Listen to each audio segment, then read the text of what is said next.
Alors ma vision, si tant est que je puisse en avoir une, en fait, elle s'oriente autour de deux réflexions. La première, qui est celle des orientations qui sont prises par le gouvernement, avec les assises sur la fiscalité, qui vont concerner à la fois la fiscalité des entreprises et la fiscalité des ménages, est une orientation vers sans doute une simplification et une baisse de la fiscalité. Baisse de la fiscalité qui sera gagée sur les efforts qui seront faits par l'État pour réformer structurellement à la fois donc, les dépenses de l'État et les dépenses des collectivités locales.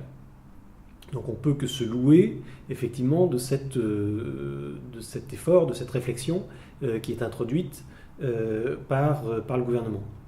D'un autre côté, on peut se dire que cette réflexion qui va tendre vers vraisemblablement, on l'espère, plus de simplicité et une baisse de l'impôt,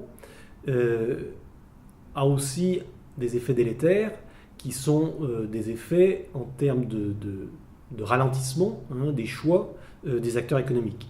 Ceux-ci vont en effet attendre de connaître quel va être leur sort avant d'agir, puisqu'ils ont potentiellement l'espoir que la fiscalité diminue. Donc, quelque part, c'est quelque chose d'antinomique avec la volonté du gouvernement de promouvoir en fait la croissance. Derrière tout ça, ce dont on a besoin finalement en matière de fiscalité, c'est d'une lisibilité accrue en fait du système fiscal, d'une simplification accrue du système fiscal et d'une stabilité de ce même système fiscal.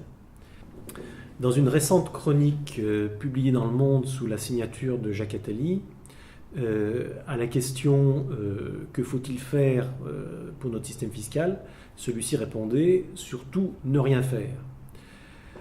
Pourquoi ? Parce que il considère que l'instabilité chronique de notre système fiscal, qui varie de manière significative en fait tous les ans, nuit à l'efficacité économique globale du système.